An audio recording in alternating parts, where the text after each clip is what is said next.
del el gran diplomado en Derecho Individual de Trabajo a cargo del licenciado Carlos de la Cruz. Para mí es un gusto y honor presentarlo el día de hoy para que pueda dar inicio a esta gran disertación. Un gusto saludarte, mi estimado licenciado. Muy buenas tardes a todos. Damos inicio el día de hoy. Muy bien, muchas gracias. Muy buena tarde a cada uno de los presentes. En este momento vamos a dar inicio a lo que tenemos preparado para el día de hoy y vamos a iniciar con un tema que ha estado en boga en estos momentos y precisamente lo es lo relacionado al Acuerdo Ministerial 250-2020, Acuerdo del Ministerio de Trabajo y Previsión Social, que se relaciona directamente con el Decreto Legislativo 42-92. Muy especialmente vamos a indicar que, como todos tenemos conocimiento, pues el Congreso de la República de Guatemala es el ente encargado de legislar y bajo esa perspectiva emitió en su oportunidad el Decreto 42-92 que se refiere a la Ley de Bonificación Anual para Trabajadores del Sector Privado y Público, cuyo antecedente a la misma es aquel decreto que permitía la indemnización universal.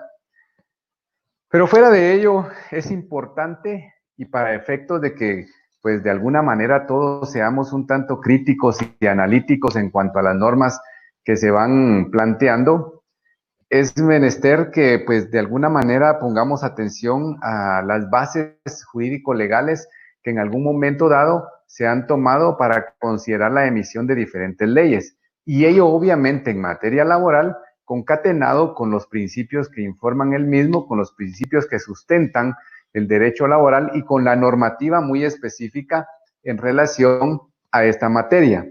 De ahí deriva entonces que en este momento el Acuerdo Ministerial 250-2020 se encuentra suspendido provisionalmente por la Corte de Constitucionalidad. ¿Qué es importante dentro de esta temática? Lo importante es, primero, el decreto 42-92 del Congreso de la República, en su artículo primero, establece esta bonificación como una prestación laboral obligatoria para todo patrono y hace referencia a que es obligatoria tanto para el patrono de la iniciativa privada como del sector público. En esa virtud indica que corresponde a un salario o sueldo ordinario que devenga el trabajador. Y se hace referencia a que es independiente al aguinaldo, debe ser anual, que se debe de pagar al trabajador. Un aspecto importante es el hecho dentro de esta normativa que en su artículo 7 estipuló la posibilidad de que los empleadores no tuviesen la suficiente o los suficientes fondos para poder erogar lo que corresponde a esta prestación. Muy bien, derivado de ello y ante las circunstancias actuales, el Ministerio de Trabajo y Previsión Social, por medio de un acuerdo ministerial, emitió el acuerdo 250-2020, que ya hemos escuchado del mismo. Bueno, una de las bases jurídicas a las que hace referencia es el hecho que estipula que como el artículo 5 del decreto 42-92 establece la supletoriedad en relación a la aplicación de lo que se refiere al pago de aguinaldo y los decretos números 76-78 y 1633, ambos del Congreso de la República de Guatemala. En esa virtud hemos de recordar, y dentro de la aplicación supletoria que hacen, hace referencia a la aplicación del artículo tercero, si no mal recuerdo, del decreto 76-78. En relación a que ese decreto legislativo que tiene la misma calidad o la misma categoría que el relacionado a la bonificación anual, hace referencia a que los patronos que no puedan pagar la prestación, pues podrán presentar un acta de declaración jurada. Y en esa virtud, el ministro de Trabajo emite el acuerdo en referencia amparado en la supletoriedad, en la aplicación supletoria de aquel decreto. Debemos de tomar en cuenta y en consideración que jurídicamente cuando hablamos de la supletoriedad o de la aplicación supletoria es porque la norma o el cuerpo legal o la situación a la cual la vamos a aplicar no se encuentra contemplada en el instrumento legal respectivo. Pero cuando nosotros vemos el cuerpo legal contenido o el cuerpo legal del decreto 42-92, encontramos que el artículo 7 ya contempló esa circunstancia, es decir, en caso de que el patrono se vea imposibilitado de poder disponer de suficientes fondos para poder pagar esta prestación. Y ahí establece que los patronos podrán acudir a las instituciones financieras del sistema bancario para demandar algún crédito y que serán concedidos con tasas preferenciales. Es decir, ya se previó dentro de esta norma la posibilidad de que no pudiese pagarse oportunamente y en esa virtud existe la solución para esos efectos. Si bien es cierto, esta normativa en su artículo 5 permite la aplicación supletoria, volvemos al hecho de que sí existe una circunstancia que se ha regulado en este decreto y en esa virtud deviene inoperante e inaplicable la aplicación del artículo de la ley que regula la prestación del aguinaldo para los efectos de la imposibilidad del patrono de poder pagar esta prestación. De ahí deviene entonces el planteamiento de esa inconstitucionalidad y que hace algún tiempo en las primeras clases yo les hacía referencia a el hecho de que consideraba que no era constitucional porque se estaba prácticamente reformando por medio de un acuerdo ministerial una ley ordinaria y a consideración propia considero que el presentar una declaración jurada para hacer constar la circunstancia del por qué no podía pagar el patrono la prestación, pues no era aplicable. Dentro de esta normativa del Acuerdo Ministerial 250-2020, se regulaba la posibilidad de la presentación de ese documento para establecer la posibilidad y evaluar la información que ahí se presentara y establecer si el patrono en algún momento efectivamente no tenía pues los suficientes fondos, porque también debía de acompañar el otro tipo de documentos para sustentar las razones financieras que le impedían el cumplimiento de, del pago de esa prestación. Entonces encontramos que efectivamente el decreto 42-92 ya contempla una salida para los efectos que hemos indicado y además ese acuerdo en su cuerpo establecía que, en el mismo se indicaba que efectivamente el antecedente para poder legalizar esa formalidad lo encontrábamos en la ley del aguinaldo. Aparte de esa circunstancia, no se era claro, porque cuando nosotros leemos el acuerdo, cuál sería el resultado o la situación que podría generar la presentación de del acta de declaración jurada. Es decir, si le iba a exonerar del pago, ¿verdad? Porque en el caso de la ley del aguinaldo, ahí sí se establece que si se demuestra esos extremos, se le exoneraría del pago del aguinaldo. Pero no se dejó claro ahí cuál iba a ser la circunstancia que iba a generar la presentación de ese documento.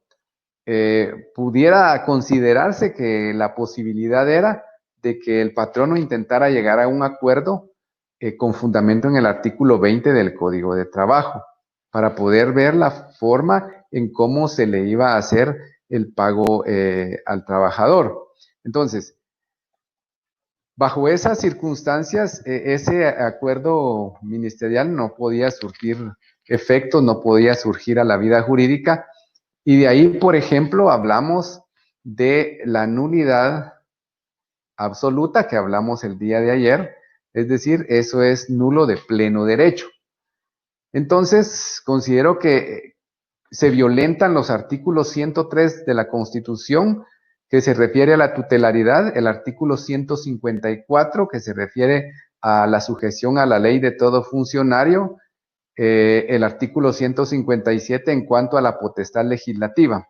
¿Y por qué considero que se da esa violación? Porque, en primer término, recordemos que el derecho laboral es tutelar de los trabajadores y con la emisión de ese acuerdo, la tutelaridad implicaba la violación a sus derechos y la aplicación de una norma o de un cuerpo legal desfavorable. La sujeción a la ley porque quien signó el acuerdo está sujeto a la ley y con pleno conocimiento, ignorando realmente si él tiene conocimientos jurídicos o quienes lo asesoran lo mal asesoraron, pero sin embargo el hecho de que él lo firme lo hace estar sujeto a la ley y esa sujeción se ha violentado por cuanto no se ha sujetado a la ley porque se está cambiando las formas de modificación de una ley.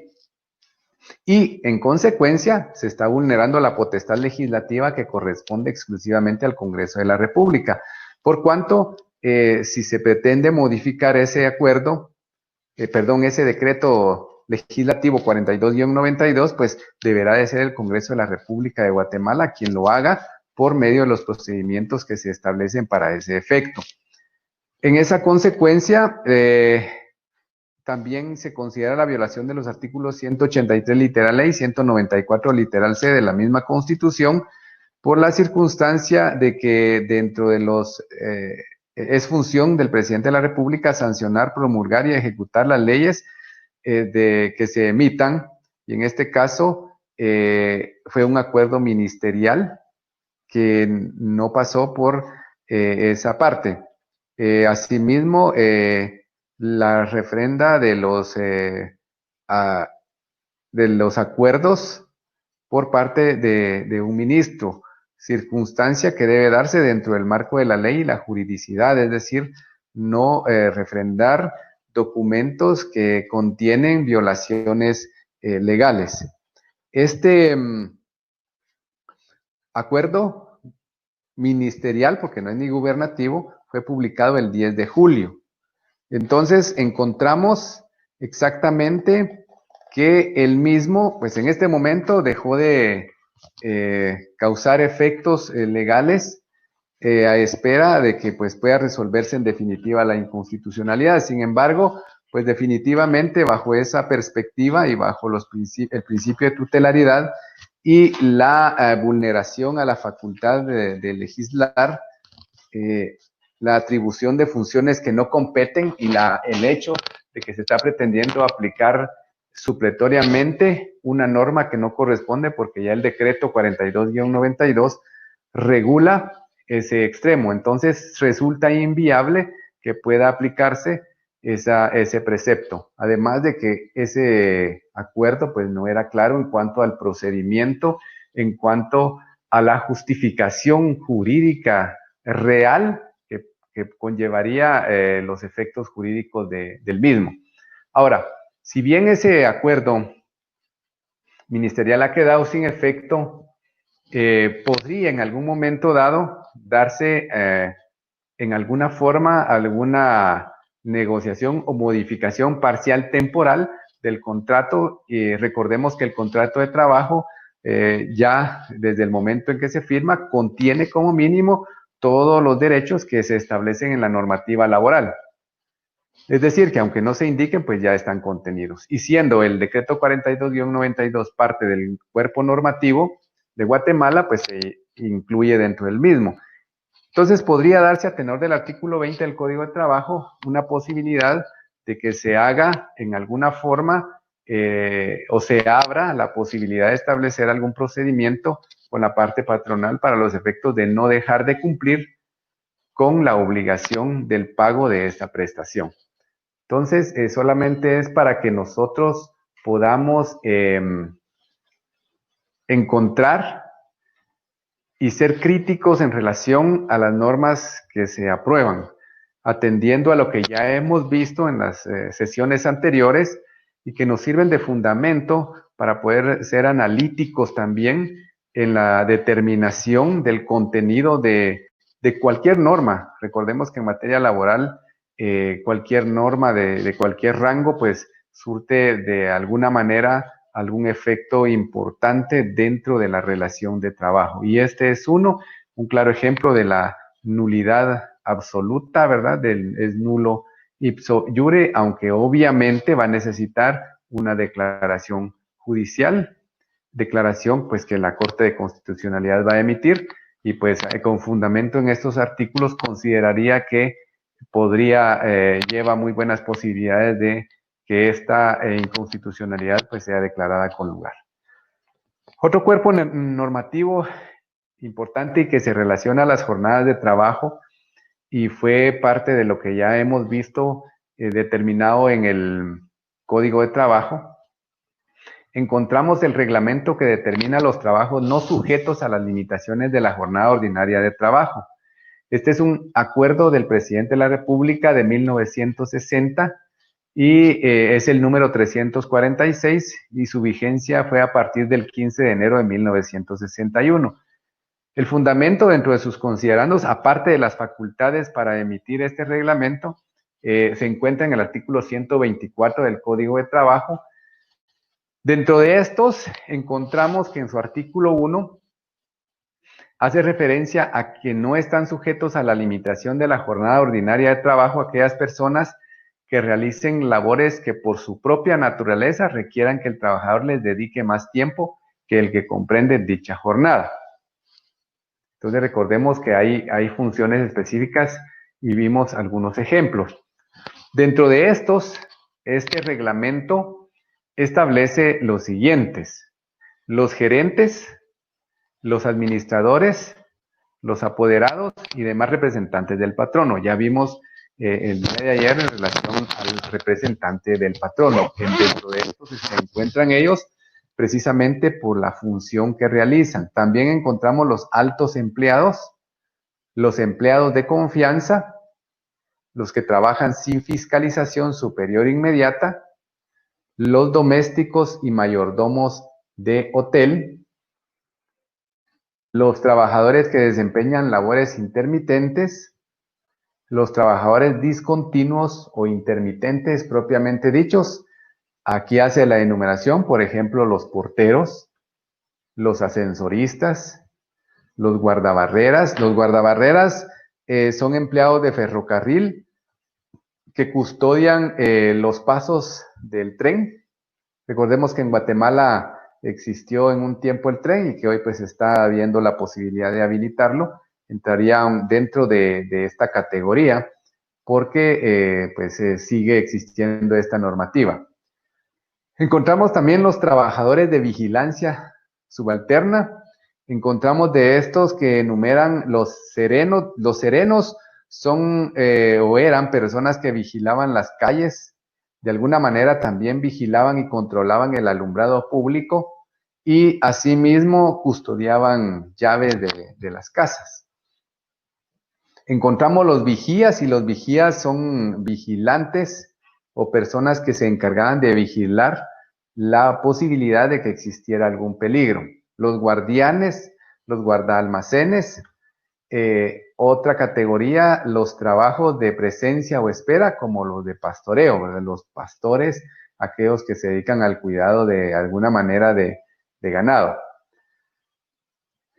También encontramos los trabajadores a bordo. De aquí hablamos de los trabajadores marítimos que laboran en forma discontinua o deben permanecer en su puesto para la seguridad de la nave y de los pasajeros. También encontramos a los capitanes, los ingenieros jefes, los contadores, los telegrafistas y los médicos. Todos ellos que se encuentran ya a bordo de una nave o de un barco, ¿verdad? Que se encuentran ya dentro de la misma, pues no están sujetos a una jornada limitados, perdón, a la jornada ordinaria normal que pues cualquier otro trabajador tiene. También encontramos aquellos que cumplen su cometido fuera del local donde esté establecida la empresa, como por ejemplo los agentes, los comisionistas que tengan carácter de trabajadores y también las personas que trabajan en establecimientos donde laboran solamente los miembros de una familia. Dentro de esta categoría y dentro de estas podemos encontrar o podemos hacer mención de lo que preguntaban ayer en relación a los que transportan encomiendas, como por ejemplo los de Guatex, Cargo Expreso, que son personas que están dentro de la categoría de las personas que cumplen su cometido fuera del local donde está establecida la empresa. Y por eso les decía ayer que no podrán ser obligados a laborar más de 12 horas como jornada ordinaria, ¿verdad? O sea, 12 horas no incluye el pago de horas extraordinarias. Es decir, esta normativa indica que no podrán ser obligados a trabajar más de 12 horas. Sin embargo, si se hubiera pactado en un convenio o contrato de trabajo una jornada inferior, pues ha de respetarse esta última porque es la que más favorece al trabajador. Si en algún momento dado el patrono quisiera venir y pretender aplicar esta normativa, pues no podría, porque si ya existe una jornada inferior, habría que respetar esa jornada. Ya que si se trabaja fuera de esas 12 horas, ya constituye jornada extraordinaria y debe de pagarse como tal. Ahora, altos empleados. Hicimos una enumeración anterior en donde hace referencia a los altos empleados y para que quede un poco claro, los altos empleados son aquellos que gozan de una marcada independencia en el desempeño de sus funciones y en quienes el patrono ha delegado la función de vigilancia superior que corresponde a gestiones de alta jerarquía. Por ejemplo, los superintendentes, los directores, los administradores y socios gestores. Es decir, personas que permanecen, digamos, dentro de la empresa y que ejercen la función o sustituyen, digamos, funcionalmente, sustituyen al patrono, porque son los que están a cargo de todo lo que se realiza dentro de la empresa. Los de confianza, aquellos que por razón de sus funciones tienen a cargo la marcha y destino general de una empresa, están al tanto de todo lo que se lleva dentro de la misma, tienen o conocen información privilegiada, ¿verdad? Pero también devengan un salario muy sustancioso, ¿verdad? Son personas de un alto rango que generan o que devengan un salario, pues, sustancioso. Se considera que laboran sin fiscalización superior inmediata, porque también encontramos los que laboran sin fiscalización superior inmediata. Esta ya es dentro de las definiciones propias de quienes están no están dentro de la limitación de la jornada ordinaria. Aquellos trabajadores que por la naturaleza de las labores que desempeñan y disfrutando de un salario fijo no pueden ser controlados por el patrono o la persona encargada para el efecto. En cuanto a la hora de entrada o salida del trabajo que efectúan, acá encontramos, por ejemplo, los agentes vendedores, los cobradores, los trabajadores a domicilio y otros de naturaleza análoga. Ellos no están, como no existe un control porque ellos laboran fuera de la entidad, del local comercial, digamos, de la empresa, entonces no están sujetos a ese horario. Ahora, en el caso de los cobradores, quedan excluidos del beneficio del límite de la jornada ordinaria únicamente cuando gocen de una amplia libertad en materia de horario y siempre que al lado de las cobranzas no realice otras funciones en beneficio del patrono. ¿Qué significa esto? Si los cobradores, en primer lugar, tienen una función más de la cobranza, digamos, son cobradores, pero también a la vez de ser cobradores, también entregan encomiendas, también van a determinadas entidades públicas a hacer algunas gestiones. Entonces, ahí ya no entra dentro de los que tienen amplia jornada de máximo de las 12 horas, ya que ellos están sujetos únicamente a la jornada ordinaria y a laborar en jornada ordinaria diurna más de 8 horas, esa diferencia, pues obviamente va a ser pagada como jornada extraordinaria o debería de ser pagada como tal. ¿Quiénes son considerados trabajadores de vigilancia subalterna? Aquellos que ocupan puestos de vigilancia o se requiere su presencia para el solo efecto de ejercer una función.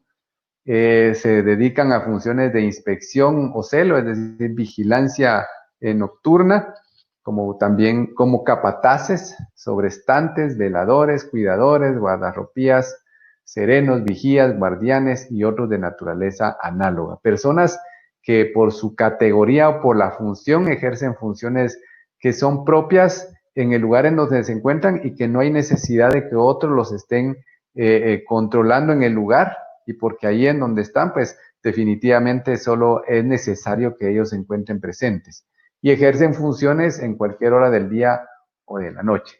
Hay un hecho bien importante dentro de este reglamento y es el hecho que cuando el trabajador no esté conforme con la calificación que se haga del puesto que ocupa o de la función, calificándolo como quien no goza del derecho a la jornada ordinaria normal, él podrá recurrir a la Inspección General de Trabajo para que la inspección pues establezca si puede, si cabe dentro de la clasificación que ha hecho el patrono para esos efectos.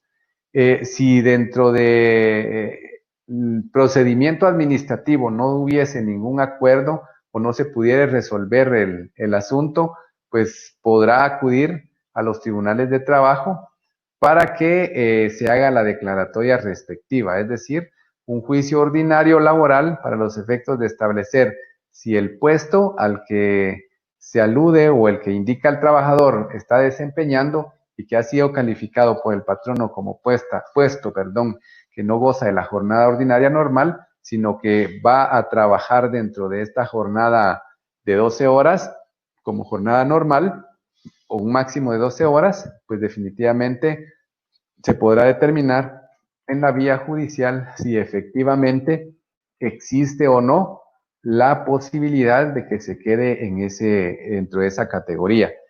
Y es que esto sería parte de la posibilidad de que pudiera ser alguna disposición que sea nula por la circunstancia que si se establece, si no se llegara a un acuerdo entre las partes en la vía de la Inspección General de Trabajo y judicialmente se establece que no cabe la posibilidad, entonces no va a surtir ningún efecto, porque si se establece que violenta de alguna manera la normativa, pues de plano va a haber necesidad de declarar que no es aplicable, que es nula y que no debió de haber surtido ningún efecto. Y si ya trabajó esa persona durante algún tiempo bajo esa clasificación que le hizo y no era procedente, pues el tiempo que haya trabajado en algún momento adicional a las 8 horas deberá de pagarlo al patrono como tiempo extraordinario, y pues si no lo hace en la vía voluntaria, pues existe la posibilidad de que de alguna manera pueda hacerse en la vía judicial. Entonces encontramos este reglamento que pues ahí tiene la aplicación, es vigente, ¿verdad? Entonces tenemos que considerarlo para esos efectos. Hay un reglamento, aquí entramos al derecho sucesorio laboral.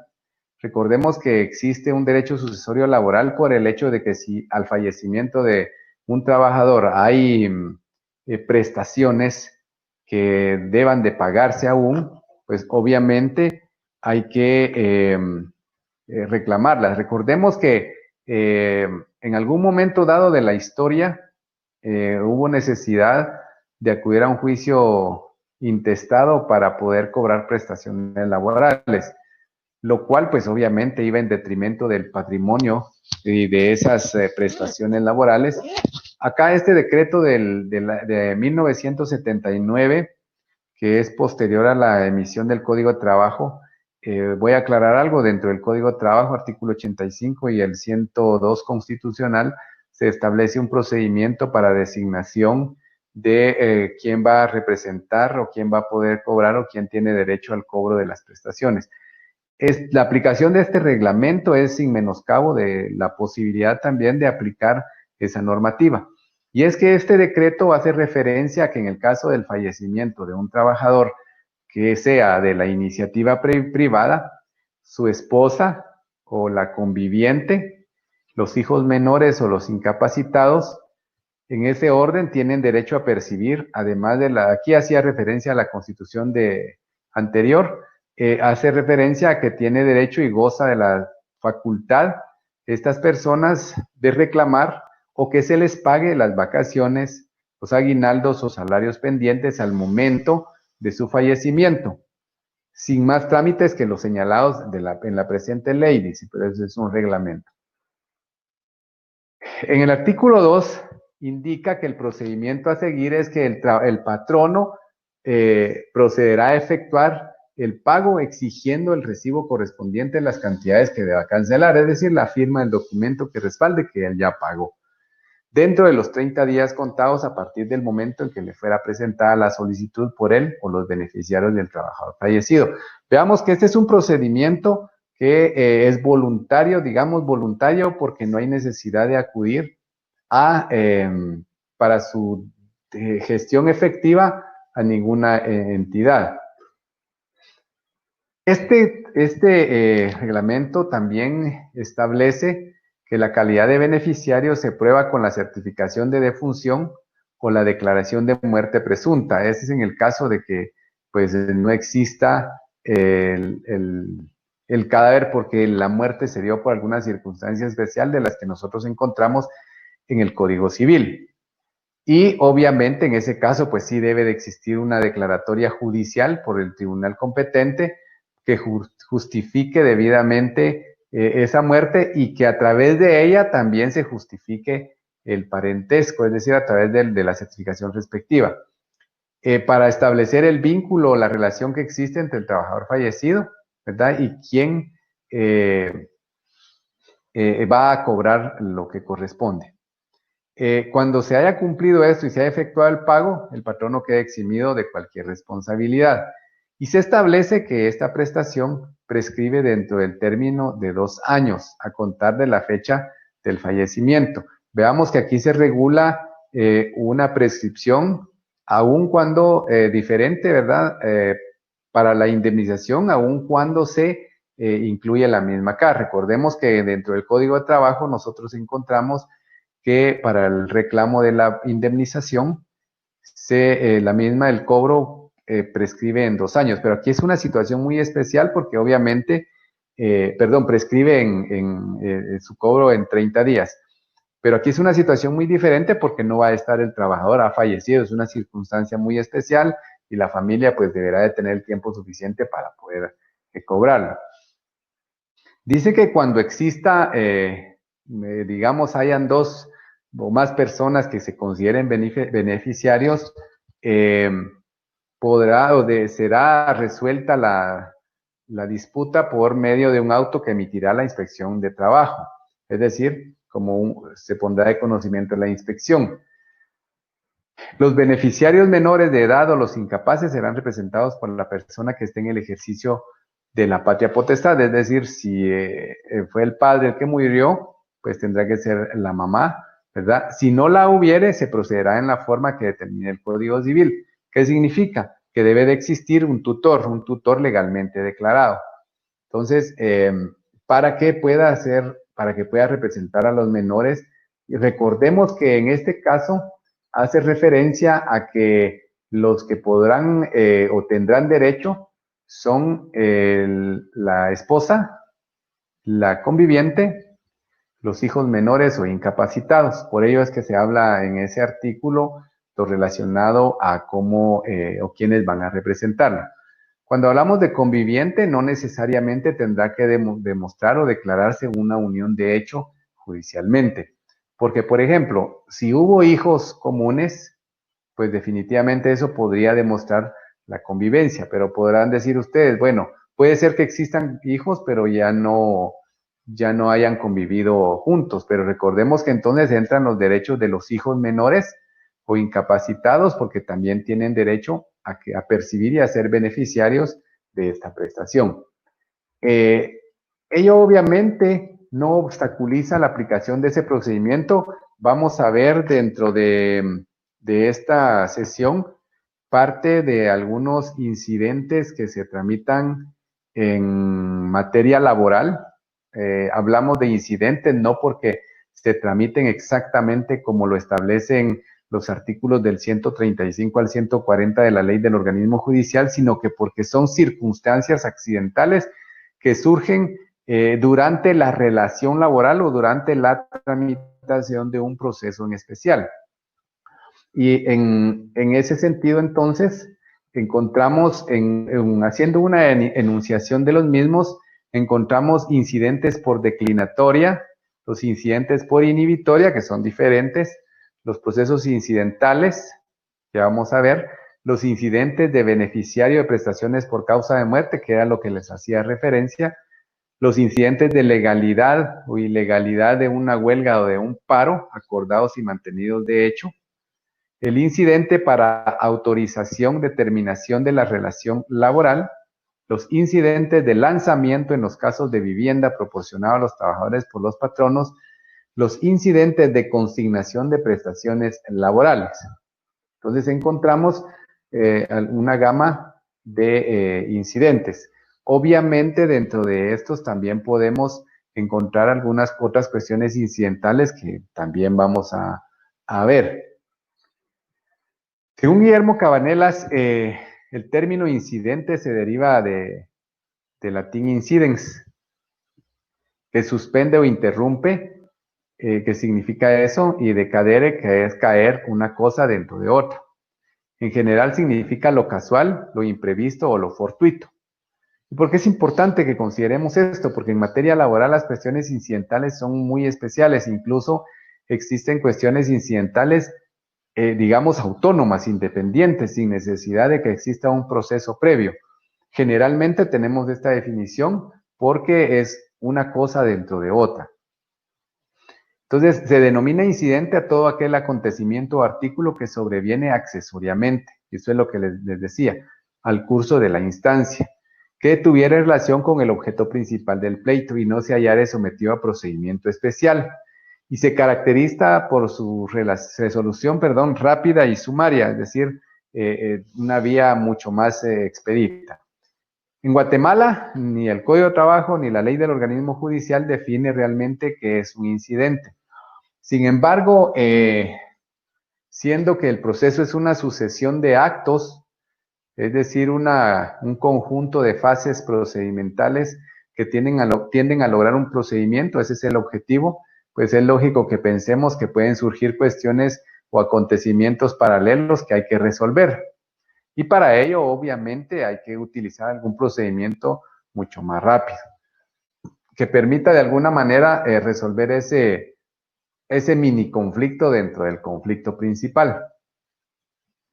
El Código de Trabajo establece una forma para resolver previamente esos incidentes y por su naturaleza, o por la naturaleza de los mismos, es imposible continuar, digamos, o llevar a feliz término cuando están dentro de un proceso principal, el mismo, es decir, mientras dentro de un proceso principal existan incidentes pendientes de resolver, no podrá dictarse una sentencia. ¿Cuándo proceden? En general, podemos decir que tienen lugar en situaciones como las siguientes. Con ocasión de la sustanciación de un proceso en particular, lo que les decía, un mini proceso dentro de un proceso principal. Cuando ocurra una cuestión accesoria dentro de un proceso principal y en los casos en que la ley establece ese procedimiento particular para una situación determinada. Cuando hace referencia acá a la ley, no solamente hace referencia a la ley ordinaria, sino que aquí enmarcamos cualquier cuerpo jurídico normativo que establezca esa vía. Por ejemplo, hay pactos colectivos de condiciones de trabajo que para garantizar la estabilidad del trabajador han estipulado y se ha negociado el hecho de que en caso se despida a un trabajador sin llevar el procedimiento que se establece en la normativa respectiva, ya sea en el reglamento interior de trabajo o en cualquier otro cuerpo legal o incluso, como hablamos anteriormente, en los pactos, que no es técnico que se introduzca ahí, la vía para requerir la reinstalación es la vía de los incidentes.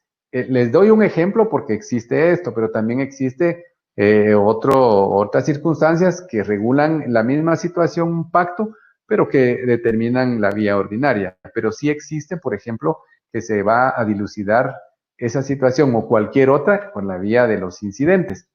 Entonces encontramos que el pacto pues es una ley profesional y como obliga a las partes, y obviamente si la relación jurídico laboral está vigente y se da una situación susceptible de ser aplicable, pues hay que irse al incidente. Entonces encontramos que no hay necesidad que haya un proceso principal, sino que basta con que se haya iniciado el proceso, el incidente, bajo el amparo de esa norma. Clases de incidentes. Esta es una cuestión doctrinaria y esto es importante dentro de del ámbito del derecho laboral individual porque nos permite conocer realmente en dónde estamos parados. Hay incidentes innominados y hay nominados. Pues sabemos que los innominados no hay una nominación taxativa en la ley y los nominados pues tienen una forma taxativa en la misma. Aquellos que versan sobre el fondo del asunto y los que se refieren a la validez del procedimiento. En el caso de los que versan sobre el fondo del asunto podemos encontrar un recurso de nulidad. Los que se refieren a la validez del procedimiento, alguna excepción dilatoria, ¿verdad? Como estamos hablando del proceso ordinario laboral, encontramos la posibilidad de una excepción dilatoria. Que aunque no se establece taxativamente que se tramita en la vía incidental, porque esa es una cuestión muy diferente, incidente a vía incidental es muy diferente, pero recordemos que de una excepción dilatoria se le da audiencia por 24 horas a la parte actora y luego pues se ha de resolver inmediatamente si se evacúa o se espera la evacuación de esas 24 horas y luego se emite la resolución. Entonces es una cuestión incidental. De trámite especial o particular y de trámite general. Las de trámite o los incidentes de trámite especial o particular, aquellos que una ley especial establece un procedimiento específico que difiere de lo general. De ahí podemos encontrar, por ejemplo, en el caso de que se despida a un dirigente sindical, entonces encontramos una forma distinta de poder generar esta incidente, cuestión incidental, perdón, o la vía incidental. De trámite general, porque la aplicación es conforme la ley del organismo judicial, artículo 135 al 140, de especial pronunciamiento y de previo pronunciamiento. El de especial pronunciamiento es cuando no opone ningún obstáculo, no suspende la tramitación de la cuestión principal o del proceso, y pues se pueden tramitar en pieza separada. Y los de previo pronunciamiento, que son los que suspenden el curso del proceso principal y sin su resolución previa es improcedente de hecho o de derecho continuar el proceso, ¿verdad? Entonces, esta es la clasificación. Ahora, en la clasificación legal, implícitamente contenida en la ley del organismo judicial, ahí encontramos dos tipos de incidente, que se relacionan mucho con los dos últimos que vimos doctrinariamente. Uno son los que obstaculizan el curso del asunto y se sustancian en la misma pieza de autos, y dos, los que no obstaculizan el curso del asunto, en cuyo caso se tramitan en pieza separada. El artículo 365 del Código de Trabajo hace relación a estos procedimientos que suspenden la tramitación de un proceso. En cuanto a la sustanciación en general de los incidentes que puedan surgir, en algunos casos pues existen algunas leyes especiales o específicas que establecen plazos muy específicos para esta sustanciación, y cuando ello pues no ocurre, pues nos vamos a la ley del organismo judicial como una norma de aplicación supletoria o un cuerpo normativo que se aplica supletoriamente a casi todas las ramas del derecho. Y el derecho laboral pues es un caso dentro de los cuales se puede hacer esta aplicación. Derivado de que en algunos casos, pues como les indiqué anteriormente, existen procedimientos ya fijados que se denominan procedimiento incidental o incidente, pero que fijan plazos muy diferentes a los establecidos en la normativa. general, la ley del organismo judicial. El planteamiento, según lo que hemos visto y según lo que se establece en la ley del organismo judicial, en los artículos ya indicados 135 al 140, el interesado hace el planteamiento y lo hace ante el juez que tramita el proceso de que se trate o ante el juez que corresponda por disposición de la ley, cuando no exista un proceso principal. Entonces aquí encontramos la posibilidad que les indicaba de la existencia de un incidente sin necesidad de que exista un proceso principal. Luego de planteado, se confiere audiencia a la otra parte. Estamos en el trámite general, cuando no existe un procedimiento específico. O interesados si los hubiere por 2 días. Allí, en esa evacuación de audiencia, pues la contraparte debe o puede, si así lo considera, presentar sus argumentos y ofrecer los medios de prueba respectivos. Es en este momento en donde se hace el ofrecimiento de la prueba.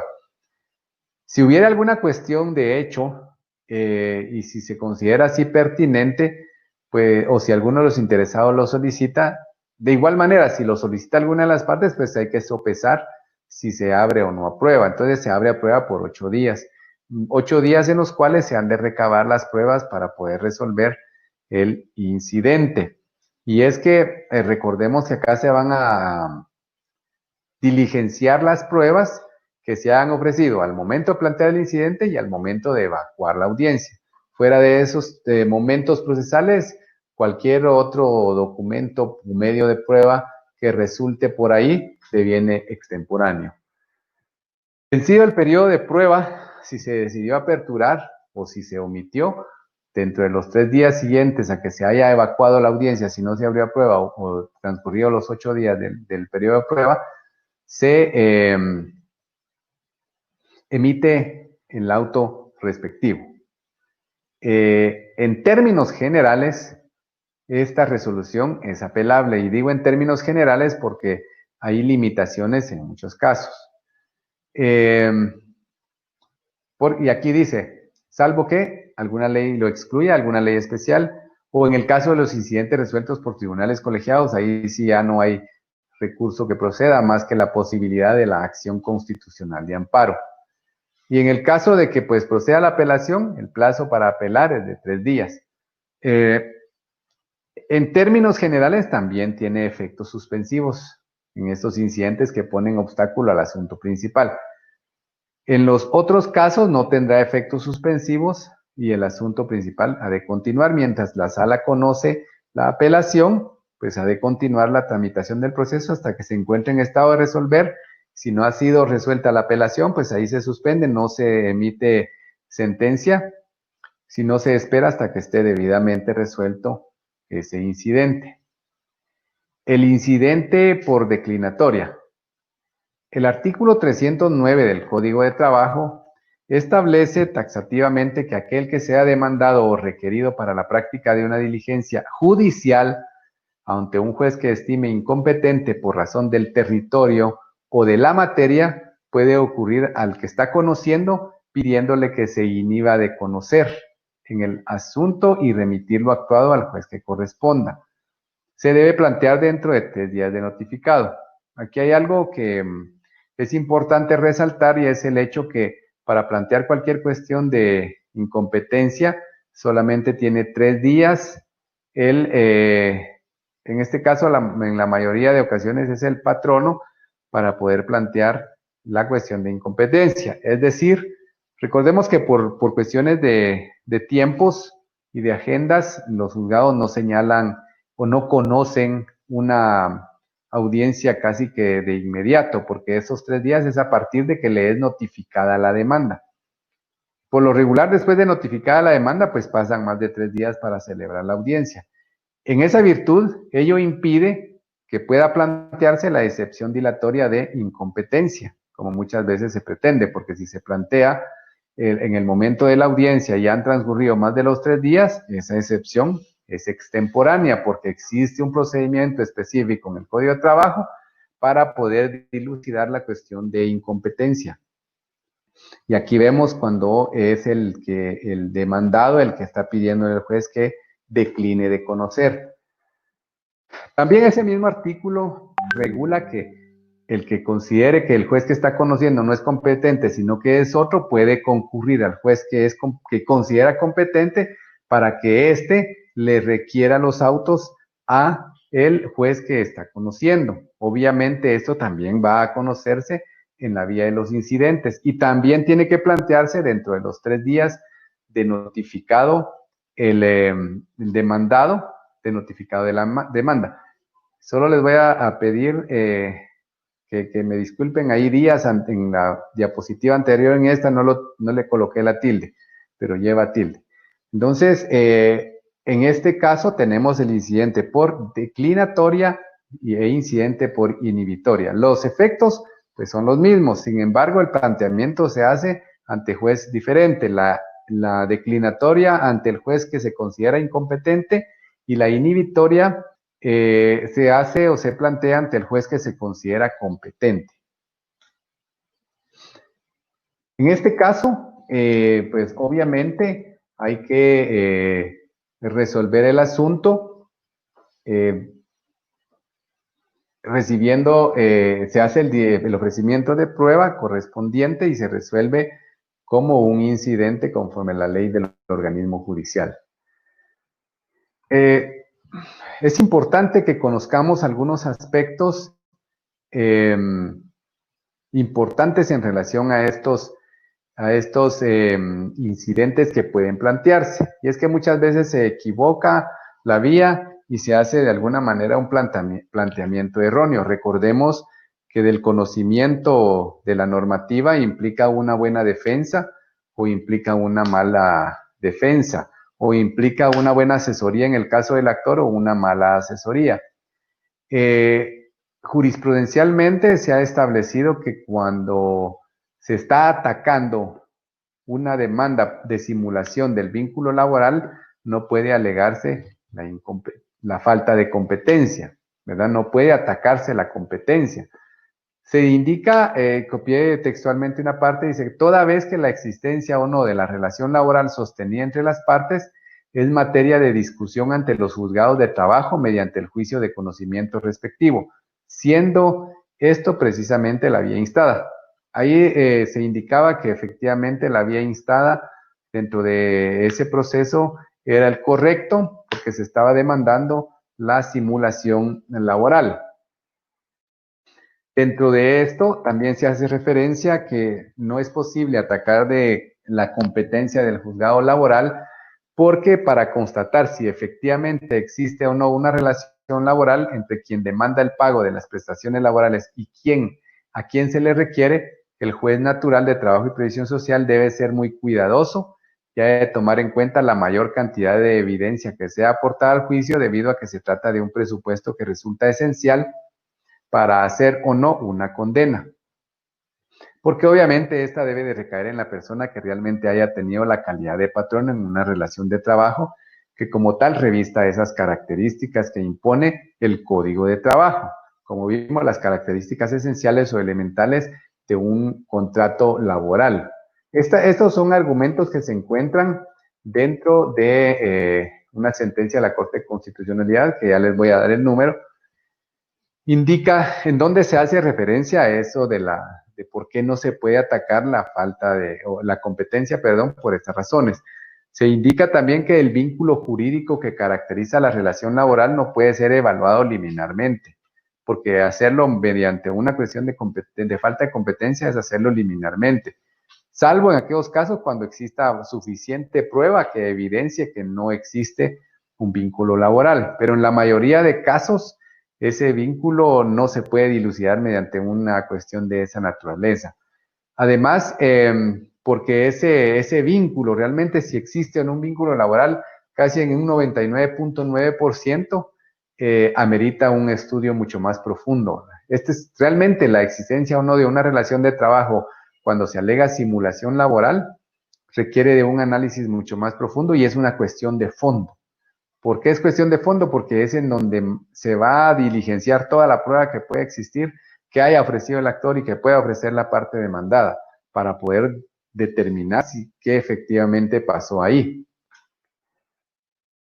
Además, dice ahí que cabe resaltar que la cuestión de incompetencia no tiene como objeto especial dilucidar la naturaleza de una relación que se repute de carácter laboral, sino que determinar si el asunto sometido al conocimiento de un juez es o no de su competencia, siempre que no exista duda al respecto, duda razonable al respecto.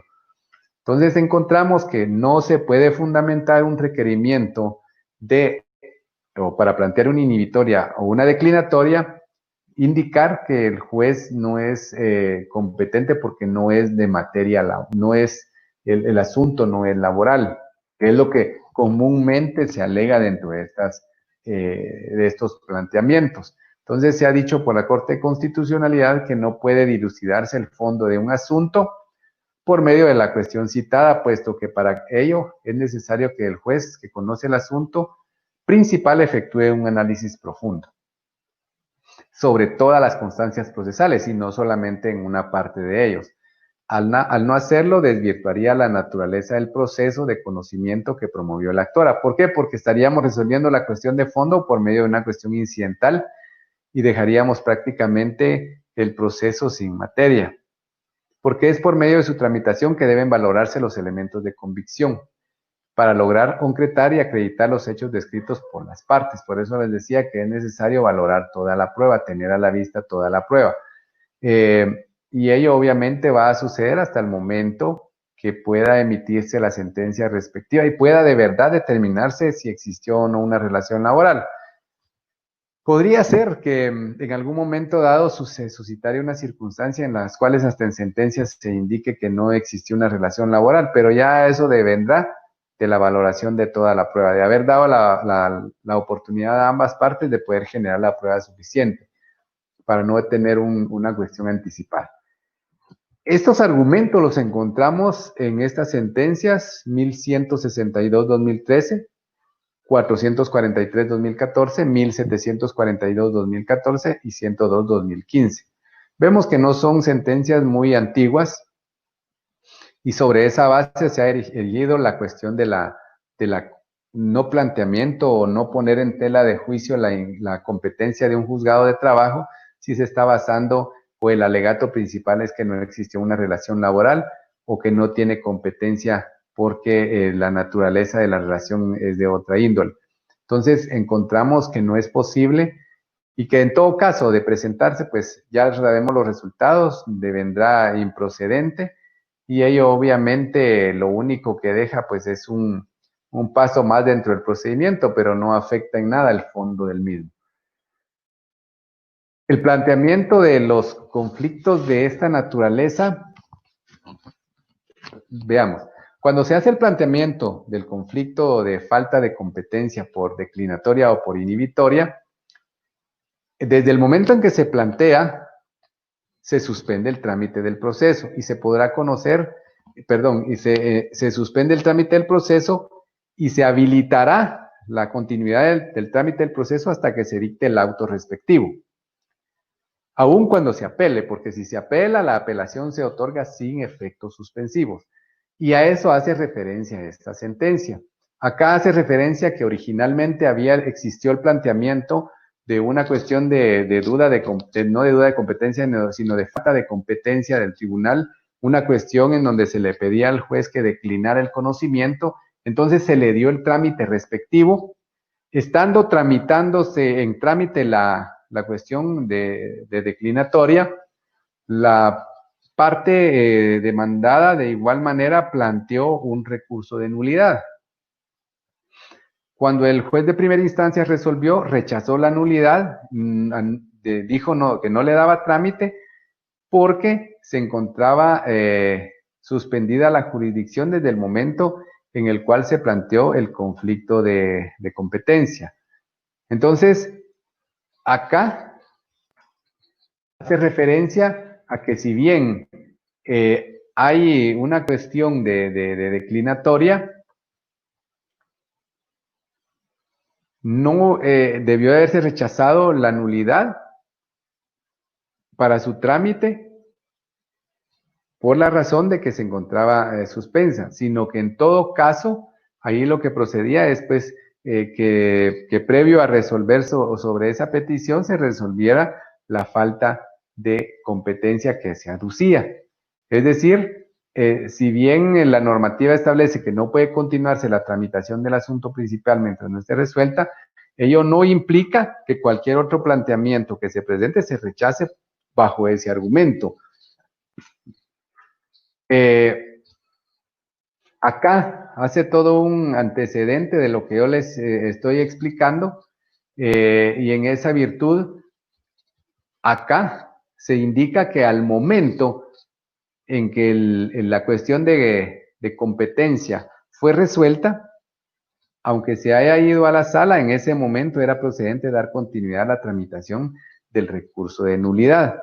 Es decir, da vía abierta para los efectos de que a partir de que se dicte el auto, a partir de ahí se abre de nuevo la tramitación del proceso. Es decir, que aunque se apele, la apelación va sin efectos suspensivos y se continúa la tramitación del proceso hasta que se encuentre en estado de resolver, si no se hubiera resuelto por la sala y ya esté para dictar sentencia. Entonces, en esta sentencia, como se había dado esa circunstancia, el rechazo, la Corte de Constitucionalidad estableció que el argumento asumido por la sala que confirmó la cuestión del rechazo por la circunstancia de estar suspensa el conocimiento del proceso, suspenso el conocimiento del proceso, era una interpretación violatoria de los derechos establecidos en la Constitución y específicamente el derecho de defensa. Entonces, ¿por qué dice ahí que se estaba aplicando la normativa del Código Procesal Civil y Mercantil y que el rechazo liminar de una nulidad está regulada en la ley del organismo judicial? En el artículo 66, en su literal C, encontramos el rechazo de la nulidad. Entonces, hace referencia ahí en esa sentencia que precisamente en garantía del derecho a la tutela judicial efectiva que impone al juzgador, en donde se establece la emisión de fallos con razonamientos debidos y un previo análisis de los fundamentos de hecho y de derecho que se formulen por las partes, hay necesidad de hacer una integración de la norma cuando no tiene previstos supuestos que al momento de su emisión no se habían presentado, como es el caso del rechazo liminar de una nulidad, que les decía, está en la ley del organismo judicial, el artículo 66, literal C, la cual es de observancia obligatoria. Entonces, ahí encontramos que se podrá rechazar por una nulidad, por ejemplo, en este caso era eso, por frívolo o por improcedente, o asimismo cualquier otro incidente por extemporáneo también, perdón, las excepciones por extemporáneas y los incidentes o las nulidades por frívolas o improcedentes, pero cuando se hace un rechazo así, pues hay que argumentar y razonar por qué son frívolas o por qué son improcedentes. Entonces se dice que de esa manera, cuando se da la integración de las normas, se da la función de intérprete del juez, sin violentar derecho alguno de los sujetos procesales, cuando complementa la norma procesal con la ley. Entonces, en ese sentido, fue que ahí se otorgó esa acción constitucional de amparo, se ordenó a la sala que se pronunciara sobre el efecto de la apelación que se sometió a su conocimiento y que desde el momento en que se admitió el trámite de la declaratoria tenía suspendida su jurisdicción para rechazar la nulidad ante él promovida, retomándola hasta el momento que quedara dilucidada la situación del juez de autos. Esto fue lo que argumentó ahí, o se argumentó, con lo cual se fundamentó la Corte de Constitucionalidad, en el sentido de que no se le podía haber rechazado. Dentro de esos otros argumentos se indica porque entonces se estaría como que impidiendo el uso de los recursos a la parte contraria o el conocimiento y se le estaría rechazando por una circunstancia no legal. Esto lo encontramos en el expediente o en la sentencia dictada dentro del expediente 1632-2009. Y acá tenemos el incidente de declaratoria de beneficiarios post-mortem. Esto es parte también del derecho sucesorio del derecho laboral. Acá nosotros encontramos el fundamento en el artículo 85, párrafo tercero del Código de Trabajo, artículo 102, inciso P, de la Constitución Política de la República de Guatemala. Se ha establecido una normativa que es obligación del empleador o patrono otorgar al cónyuge o conviviente, hijos menores o incapacitados, veamos que son los mismos que aparecen en aquel reglamento, que fallezca estando a su servicio una persona, a su servicio, el trabajador que fallezca estando a su servicio, y lo que ha de pagarse es la prestación equivalente a un mes de salario por cada año laborado. Esto ya es lo que llamamos la indemnización post-mortem, y deberá de cubrirse en periodos mensuales y vencidos, y no será menor al último salario recibido por el trabajador. El hecho o el acaecimiento de la muerte de un trabajador termina el contrato de trabajo, definitivamente, sin responsabilidad para el trabajador, ¿verdad? Porque es un hecho, caso fortuito, ¿verdad? Y sin que se extingan los derechos de sus herederos o de su concubina para reclamar y obtener el pago de las prestaciones o indemnizaciones que puedan corresponderle en virtud de lo ordenado por el Código de Trabajo o por cualquier otra disposición especial, como por ejemplo los reglamentos que emita el Instituto Guatemalteco de Seguridad Social.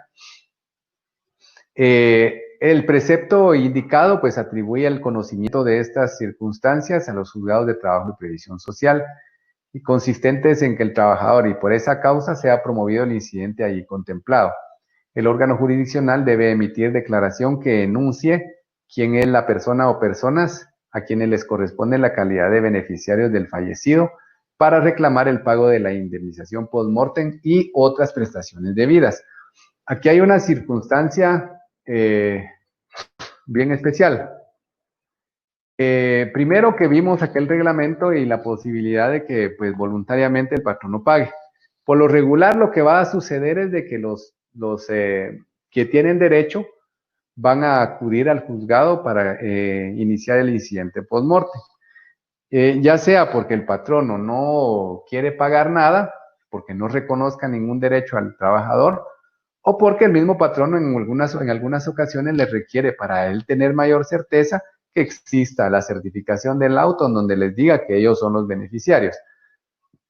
Punto número 1. Punto número 2, dentro de todo esto se hace referencia a la concubina, porque aquí hacemos referencia a la conviviente. Se habla de herederos y recordemos que dentro de los herederos también hereda la esposa. Pero también se habla de la concubina porque es la persona que ha convivido de hecho o maridablemente con la persona que ha fallecido. Entonces, bajo estas circunstancias, por lo regular vamos a encontrar que va a promoverse el incidente de declaratoria de beneficiarios. Un aspecto muy importante es el hecho de que dentro de la emisión de la resolución, producto de este procedimiento incidental, perdón, no hay o no debe de indicarse montos en esa resolución, porque la liquidación va a practicar por el patrono, si lo hiciere voluntariamente el pago, o en la vía judicial, si se promoviera el juicio correspondiente, en el momento procesal oportuno. Tampoco se indica qué prestaciones corresponden, porque no es un juicio de conocimiento, simplemente es un juicio que va a enunciar a quienes les correspondería o les corresponde reclamar en la vía administrativa o en la vía judicial esos derechos. Obviamente, la emisión de ese auto se hace sin perjuicio de tercero con igual o mejor derecho. ¿Por qué? Porque puede ser que existan y han existido procesos en donde, por ejemplo, existe la esposa, tiene los hijos que nacido dentro del matrimonio, pero también aparecen otros hijos fuera del matrimonio.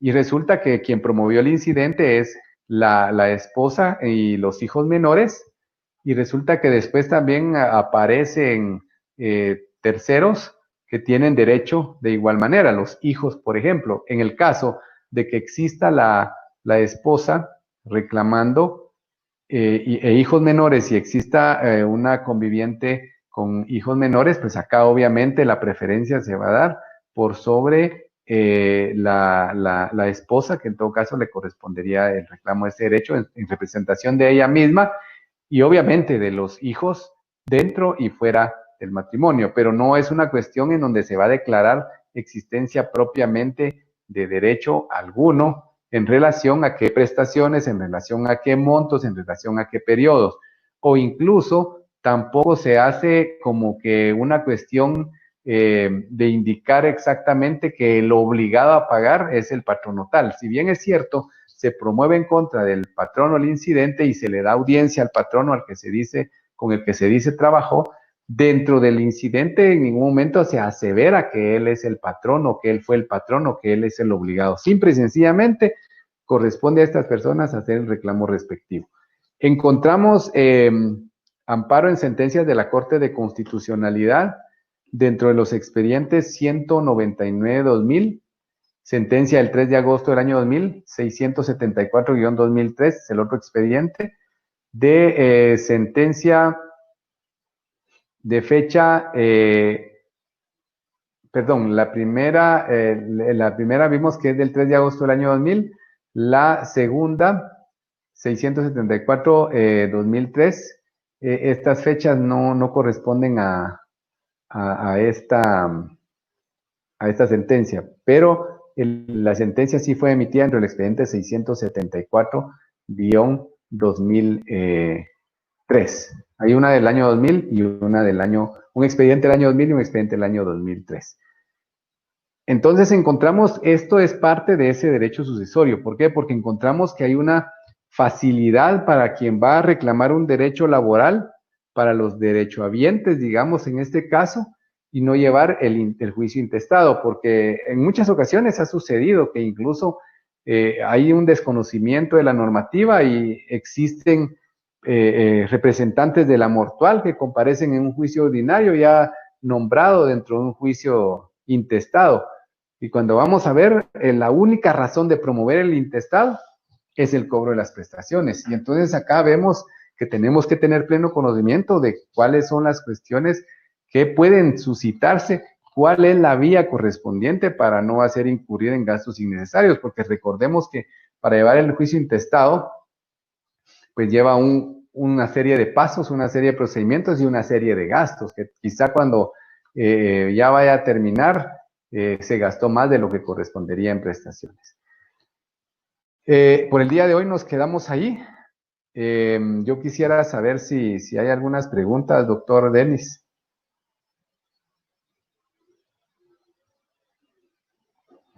Doctor Denis, creo que no ¿Tenemos preguntas, doctor? Fíjese, mi estimado Lee, que no hay preguntas en el chat. Vamos a habilitarlo para ver si puede escribir a preguntas que tengan los compañeros.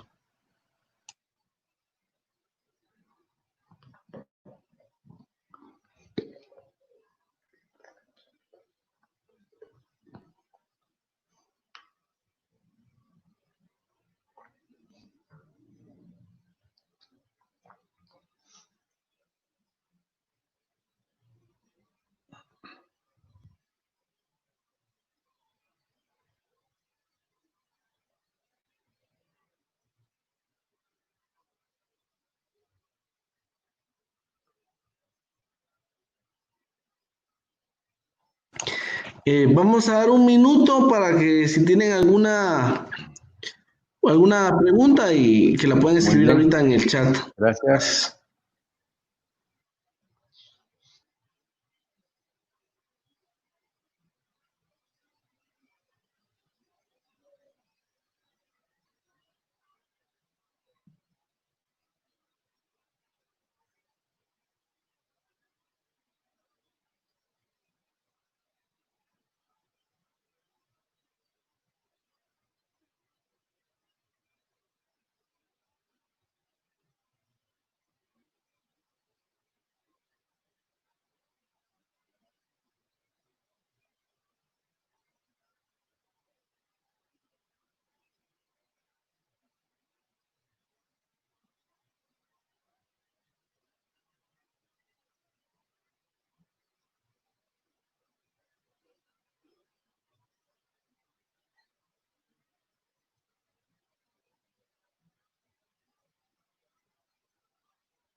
Estimado maestro, vamos a comenzar a dar inicio con las preguntas que Muy puedan. bien.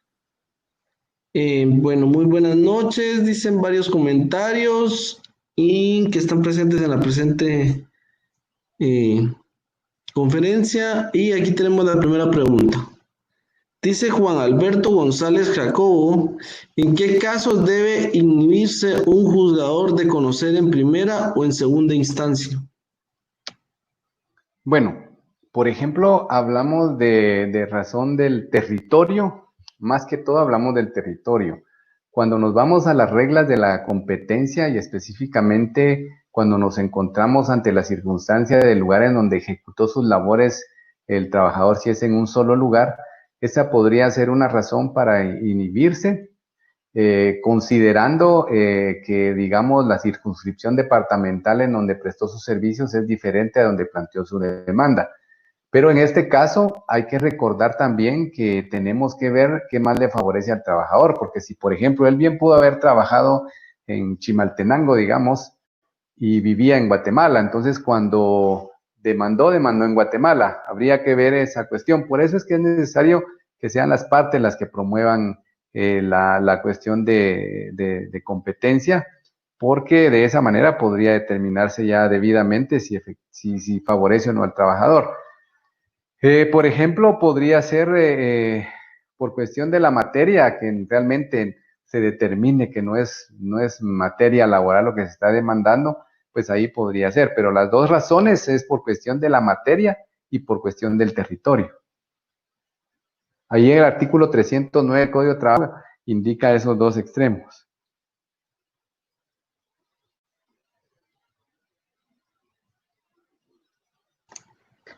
Gracias, estimado maestro. Continuamos. Dice Mardoqueo Bor Arrechea, dice, los padres de un fallecido pueden solicitar que sean beneficiados con un incidente post-mortem.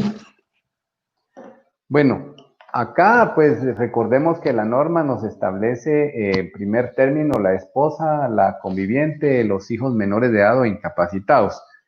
En este caso, tutelando ese derecho, salvo que no exista esposa, salvo que no exista hijos menores de edad, lo cual habría que probar, podría en algún momento dado hacerlo los padres, porque precisamente se trata de derechos laborales y que podría darse una aplicación amplia atendiendo al extremo de que son prestaciones laborales y estableciendo que no tiene esposa conviviente o hijos menores menores de edad o incapacitados, podría en algún momento, pero si existe esposa o conviviente e hijos menores de edad o incapacitados, a ellos les corresponde el derecho.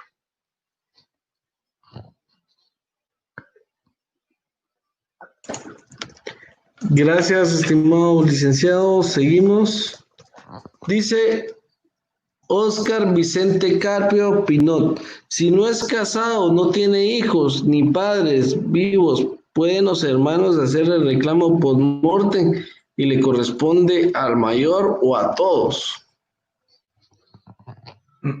Bueno, aquí sí ya podría en algún momento dado decir de que aquí estamos ante una circunstancia muy diferente a los padres, porque por ejemplo, los padres sí podrían ser dependientes del trabajador, pero los hermanos ya mayores de edad muy difícilmente. Entonces, los hermanos sí consideraría yo que quedarían fuera de esta posibilidad y a ellos lo único que les quedaría es promover el juicio intestado. Recordemos que el objetivo de esto es resguardar derechos de alimentación, derechos, ese es en sí el fondo, derechos de quienes les corresponden los alimentos. Y encontramos en ese sentido la esposa, la conviviente, los hijos o incluso los padres, porque pues ahí incluso hasta haya alguna obligación legal. Recordemos que los padres pueden pedir pensión alimenticia a los hijos, pero ya los hermanos no, los hermanos sí quedarían como que fuera de esta posibilidad.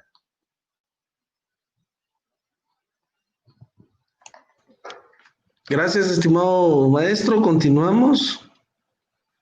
Y podría indicar si existe en la práctica, si se aplica el decreto legislativo 23-79, dice Karina Barrios. Bueno, recordemos que como esa es una cuestión que ya no se conoce en la vía judicial si se aplicó o no, yo creería que no, porque estas son normas que yo puedo asegurar que son, cuerpos normativos que muchos desconocen, pues incluso los mismos colegas, muchos desconocen de esta normativa. Entonces, lo normal, lo regular es que se vayan al incidente post-mortem. Y como indiqué, todavía hay algunos que se van al intestado cuando existe el derecho, la posibilidad o la facultad de acudir al incidente post-mortem. Entonces, yo vería que tal vez es nula la aplicación de ese reglamento. Gracias, estimado maestro. Continuamos. Dice Claudia Cuyán, ¿puede el juez declarar nulo la norma reglamentaria que incluyó a ciertos trabajadores al régimen disciplinario que ya estaban excluidos de ese régimen por la ley orgánica de la institución? Bueno, recordemos que es la ley orgánica, habría que ver que esa normativa reglamentaria, porque entiendo que cuando habla de ley orgánica es una entidad autónoma o semiautónoma, autónoma, perdón. Entonces, habría que ver quién emitió ese reglamento, que me imagino que si es un ente de esos, pues la misma autoridad. Pero recordemos que tanto la norma autónoma como la reglamentaria es una decisión patronal. Habría que ver si hay alguna afección de derechos directos en contra de esos trabajadores, porque no logro comprender o captar cuando dice la inclusión de algunos trabajadores para ser disciplinados, algo así entendí yo. Recordemos que todo trabajador está sujeto a un régimen disciplinario, no hay quien se escape, ¿verdad? Entonces, si es así, pues no habría ninguna afectación, pero si es tal vez relacionado a agravar para algunos trabajadores las causales de alguna falta, que son, si hay una aplicación diferente de un mismo hecho, se está, digamos, sancionando de forma diferente, ahí sí habría una variación de derechos, una desigualdad. Pero de lo contrario, pues no vería yo que pueda declararse la nulidad. Sí podría declararse si se determina la violación a algún derecho. Gracias, estimado maestro. Continuamos, dice Nidia. Buenas noches, excelente conferencia. Dice Juan Carlos Sical, ¿cuál fue el primer reglamento que expuso, señor juez? Es que hubieron problemas de internet cuando me conecté, dice. Bueno, hablamos del reglamento relacionado a las personas que no están sujetas a la jornada normal, ordinaria normal de trabajo. Entonces, hacíamos referencia a las personas, a los puestos que no están sujetos a una jornada ordinaria normal, ¿verdad? Entonces, eso es en sí el contenido y el cual se basa en el artículo 124 del Código de Trabajo. Es el reglamento, el acuerdo número 346 del presidente de la República, reglamento que determina los trabajos no sujetos a las limitaciones de la jornada ordinaria de trabajo.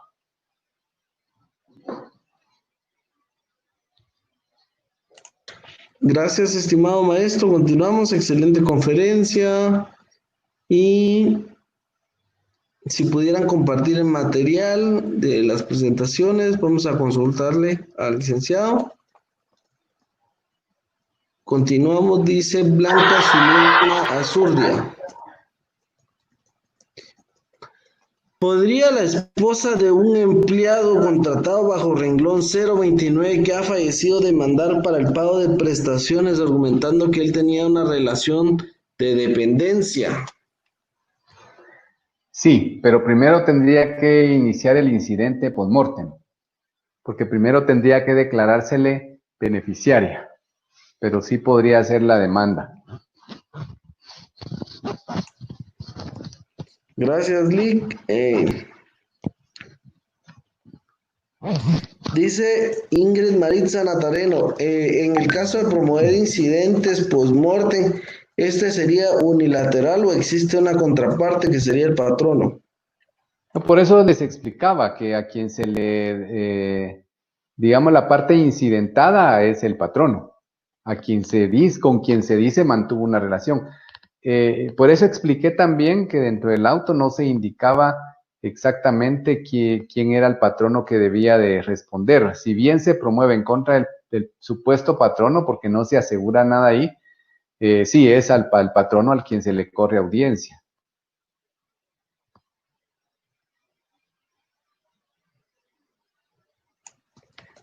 Gracias, estimado maestro, dice Hilda Maribel Cataví.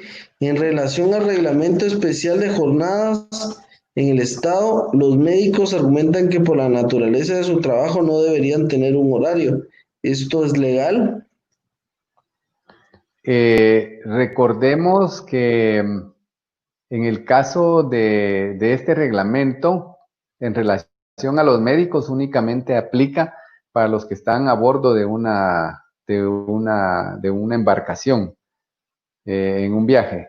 En el caso de los médicos, ellos tienen una jornada laboral fijada. De hecho, en el Ministerio de Salud, pues existe pacto colectivo.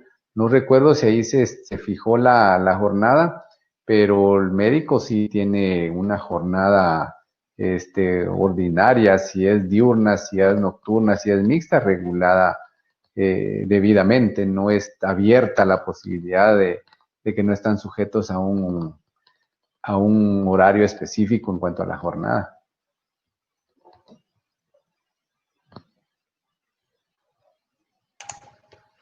Gracias, estimado maestro. Continuamos. Dice, la cuestión de incompetencia o inhibitoria se puede rechazar in limine. Se podría rechazar in limine solamente si es extemporánea.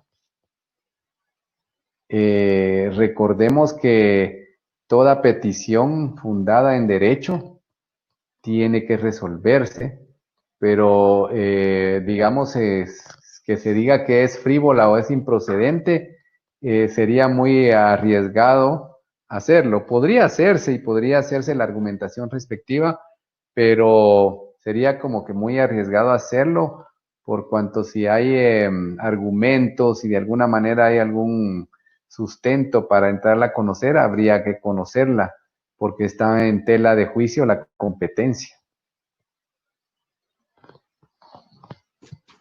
Gracias, estimado maestro. Continuamos. Muchas felicitaciones, excelente presentación, interesante. Felicitaciones.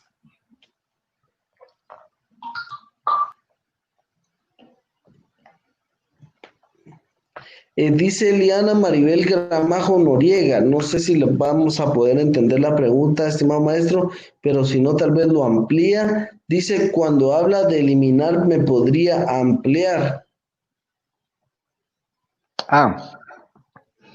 Cuando hablamos de rechazo liminar, es rechazo de entrada sin entrar a conocer, es decir, no se le da el trámite respectivo. Por eso es que se llama rechazo liminar o conocimiento liminar. Por ejemplo, hablamos también del conocimiento, cuando se habla del conocimiento liminar de una relación laboral, es que superficialmente no puede conocerse sobre la existencia de la relación laboral.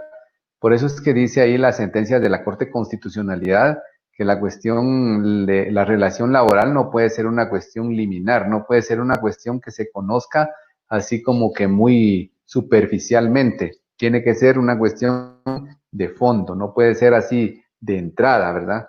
Lo mismo, encontramos que no puede ser digamos, conocerse de entrada sin entrar a conocer toda la prueba que hay dentro del proceso. Gracias, maestro. Continuamos.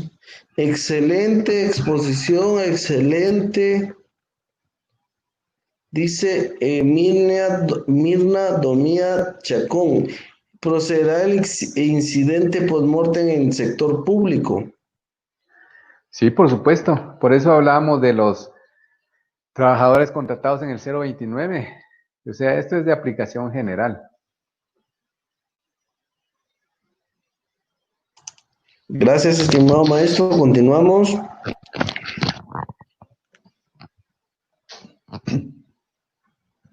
Dice Elmer Otoniel Sánchez Barco.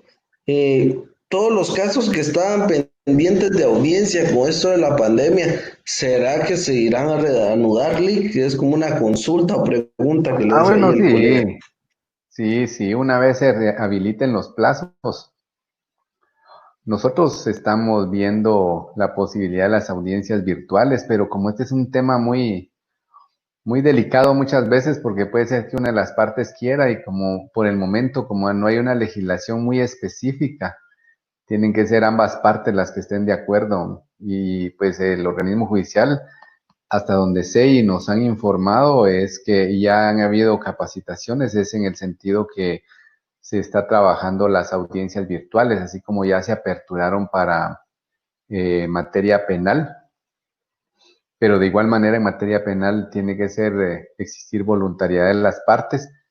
Hay temas muy importantes ahí que impiden muchas veces que se haga obligatorio, ¿verdad? Y la legislación ante todo es lo que marca la diferencia en este caso, pero sí, todo tendrá que reanudarse y continuar normalmente, como debería de haberse hecho si no hubiese existido esta circunstancia de caso fortuito.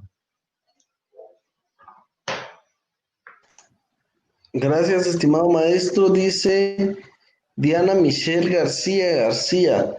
Licenciado, ¿podría repetir cómo se puede saber quién debe cobrar las prestaciones laborales en caso de fallecimiento? Mi internet está un poco mal. Sí, es la esposa o conviviente, hijos menores de edad, que representados por el cónyuge vivo o la conviviente viva, los incapacitados. Y hablamos la posibilidad de que sean los padres por la circunstancia especial que les hablaba, que más se refiere y resguarda el derecho a la alimentación. Y que si los padres son dependientes del trabajador y no tenía esposa, no tenía hijos, ni conviviente, entonces podría ser los padres, incluirlos aquí, no así los hermanos que ya quedan fuera, incluso legalmente puede reclamar una pensión alimenticia al hermano. Gracias, estimado maestro. Continuamos, dice Marlene Gregoria Orozco. Entiendo que ese incidente es únicamente para declarar quiénes son los herederos. Entonces, ¿qué es lo que sigue para la obtención de la indemnización post-morte? Bueno, heredero de esas prestaciones, porque no es que se declare heredero de todos los derechos que haya dejado intestados, ¿verdad? Porque si hay bienes, inmuebles, eso ya no entra ahí.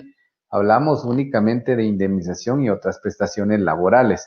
El procedimiento es que si digamos, la persona que promovió el incidente con certificación del auto comparece con el patrono, si éste voluntariamente le paga y es suficiente para darle ese documento, pues ahí termina todo. Sin embargo, si se niega a pagar, podrá demandar judicialmente en la vía ordinaria, como que, digamos, esta persona fuera el trabajador. La demanda solo que se hace en representación del fallecido.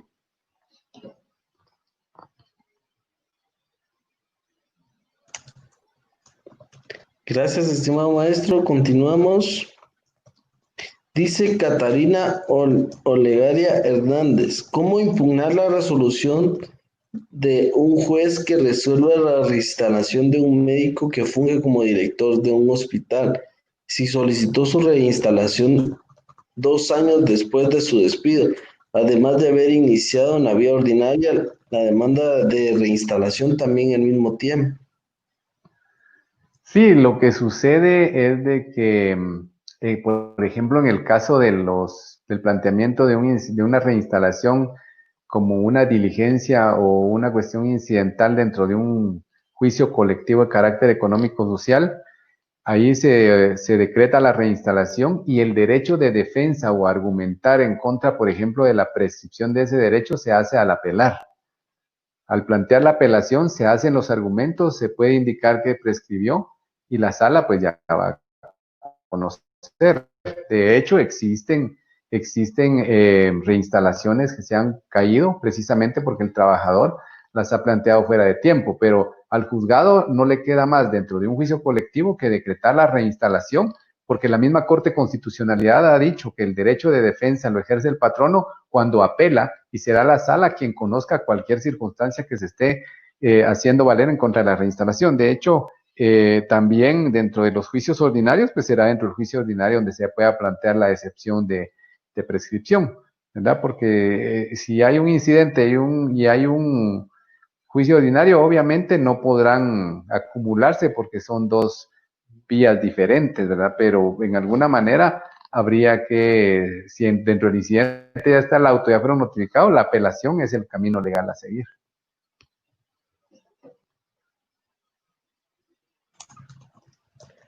Gracias, estimado maestro. Continuamos. Dice Eliana Maribel, estoy muy agradecida de haber participado en el tan excelente diploma. Dice Esmeralda de León, buenas noches. ¿Cuánto sería la indemnización post-mortem para los trabajadores del Estado? Ahí nos vamos a la norma del 110 constitucional. El máximo son 10 años. Si trabajó 8 años. Si trabajó 6 años. Si trabajó 15 o 20, 10 años nada más. Salvo que exista un pacto en donde se le dé alguna adición a esa indemnización, pero por lo regular, en el caso de los trabajadores del Estado, máximo 10 años. Gracias, estimado maestro. Continuamos, dice Ana Bobadilla. Buenas noches. ¿Se puede reclamar prestaciones post-mortem cuando no ha sido iniciada la simulación de relación de trabajo?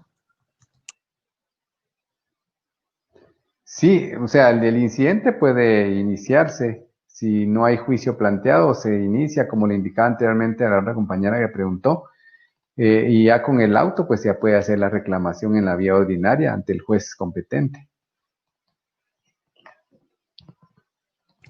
Dice Karina Ebenelli Barrios García. En caso de que una persona demanda al IX por el reclamo del beneficio de pensión por vejez, pero fallece antes de que se lleve a cabo la primera audiencia, ¿qué incidente tendría que iniciar la esposa e hijos para continuar con dicho proceso y obtener el beneficio al que tendría derecho el esposo fallecido? Bueno, lo que sucede ahí es que de igual manera ahí está el camino primero, concluir ese juicio de previsión social por vejez, ¿sí? Habría que concluirlo. Y de igual manera, como este es un beneficio de naturaleza laboral, nos podemos ir a un incidente post-mortem. Ahora, ¿para qué nos va a servir este momento el post-mortem? Para concluir ese ordinario, pero las pensiones a pagar serán desde el momento en que se le declare o desde el momento en que planteó su solicitud en la vía administrativa hasta que se declare, hasta que él haya fallecido. El IX le va a pagar por vejez ese periodo, si se declara procedente la demanda. Ahora, por aparte, tendrá que iniciar ellos el procedimiento de supervivencia en el IX para que se les declare derechohabientes de los derechos que el extinto dejó, ¿verdad? Ese sería el camino para poder seguir con el derecho que él dejó, digamos, digamos, de la esposa que todavía viva, reclamar la pensión respectiva por sobrevivencia.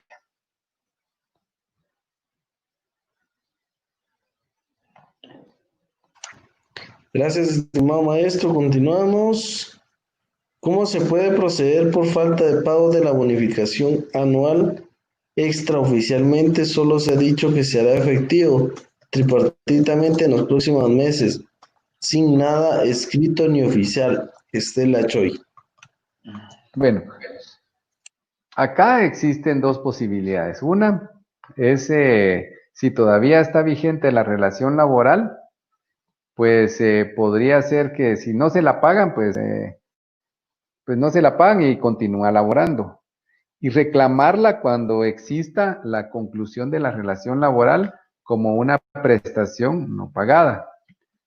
Esa es una posibilidad. La otra sería que haga su reclamo judicial en este momento, porque ya a estas alturas ya venció el periodo de pago.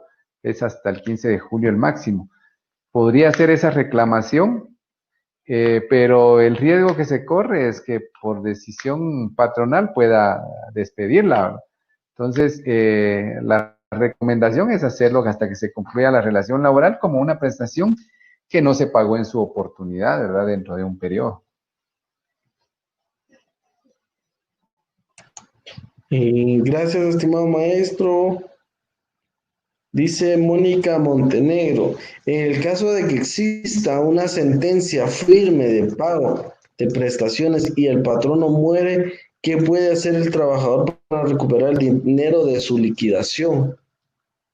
Bueno, ese es un tema ya que sale, digamos, del ámbito laboral, porque ahí tendría que reclamar en contra de la mortual, ¿verdad? En contra de tendría que ir en contra de los bienes de la mortual.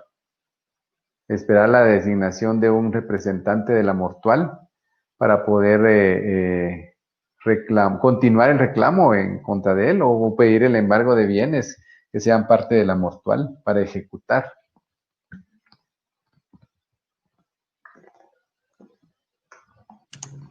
Gracias, estimado maestro. Continuamos. Dice Douglas Ramón Ramírez, bendiciones, respetables maestros. Dice Elmer Otoniel Sánchez Barco. Si vamos a habilitar más diplomados, sí, con mucho gusto estaremos habilitando más módulos respectivos. Dice Priscila Reyes, ¿a quién se le debe entregar el pago de las prestaciones de un colaborador fallecido que no tiene esposa ni hijos? Bueno, la posibilidad de los padres. Y si no están los padres, habría que definir los herederos. La recomendación tal vez sería, si no hay evidencia real de que existen los padres, ni tenía hijos ni esposa, consignarlo, ¿no?, ante un juzgado para los efectos de que lo cobre quien le corresponde, quien demuestre el derecho. Pero si falleció y no hay esposa, conviviente, hijos menores o incapacitados, ni padres, consignarlo en favor de la mortual del fallecido. Gracias, estimado maestro. Continuamos, dice Marlon, buenas noches. Si un trabajador fallece fuera del lugar de trabajo por causa natural o accidental y no tiene cónyuges o hijos, ¿pueden los padres solicitar la indemnización por el tiempo laborado del patrono? Esa ya la respondiste, mi estimado Sí. maestro. Mina Diomía Chacón Portillo, específicamente en el OJ, cuando el trabajador sí falleció, no haya dejado designado una persona para el pago de sus prestaciones. Esa creo que también ya la respondiste, mi estimado, pero no sé si quieres hacer un comentario. Sí, y en el OJ como hay formularios que se llenan y se firman para dejar beneficiarios. Si no existen, pues se lleva igual el procedimiento del incidente. Gracias, estimado maestro. Dice Diana Michelle García, si un trabajador firmó un compromiso de confidencialidad, pero él decide con el tiempo poner una empresa y vender productos similares a los de la empresa donde presta servicios, él tendría problemas con respecto a que el patrono no le quería pagar su indemnización al momento de que lo despida. Para aclarar, el trabajador labora de una empresa distribuidora de químicos y él quiere distribuir químicos diferentes a los de la empresa donde labora.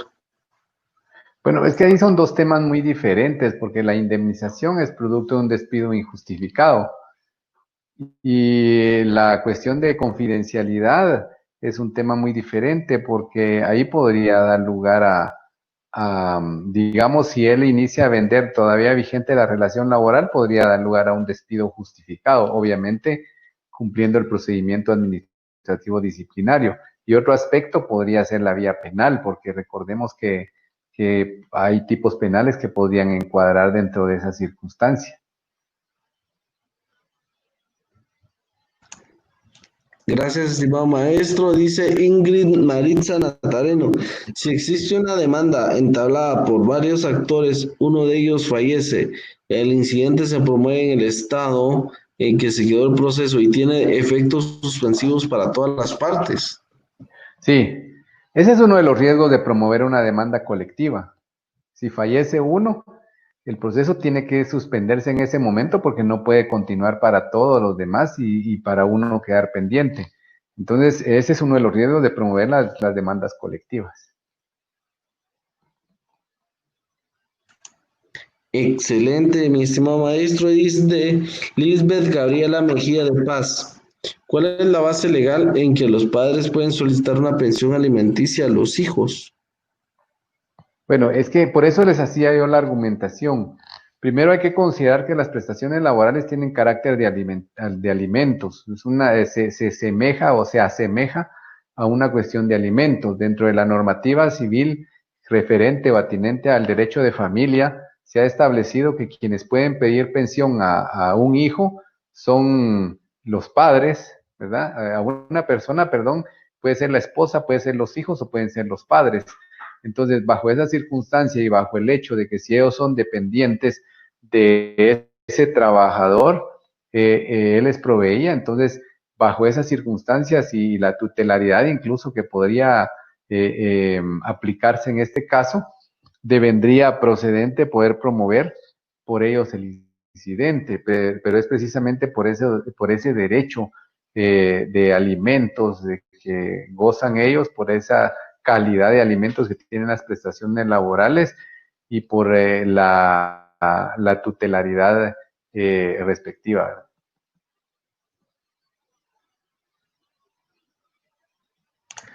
Gracias, estimado maestro. Y dice aquí Ina Leticia Girón, ¿podría indicarnos cuál es el número del reglamento del post-mortem? El que vimos aquí vemos ahorita que se tramitaba es el decreto legislativo 2379.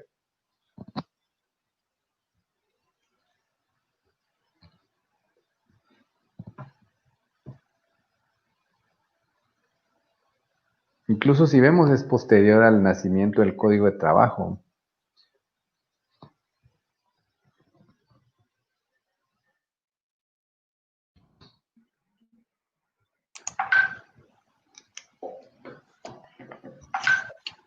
Gracias, estimado maestro. Continuamos. Ya estamos llegando a las últimas preguntas. Dice Hilda Maribel Cataví. Esta pregunta no es de la clase del día de hoy, pero podría, por favor, responderla.